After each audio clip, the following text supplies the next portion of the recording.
Vakar de facto stāstīja, ka mēs būvēsim tiltu pāri Daugavai, un tas maksās 800 miljonus. Savukārt šis ir Huayangs tilts Ķīnā. Tas ir augstākais tilts pasaulē.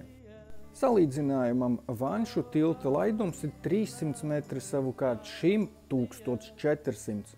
Un šis atrodas 625 metrus virs zemes, savukārt Vanšu tilts esot 100. Un šis tilts izmaksāja 300 miljonus, nevis 800.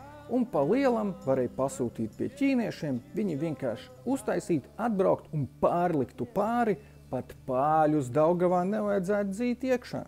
Bet mums visus viss apmierina, tāpēc mēs uzbūvēsim vēl vienu zelta tiltu un leposimies, ka mums ir dārgākais tilts, bet ķīnieši leposies, ka viņiem ir augstākais un, tā teikt, praktiskākais.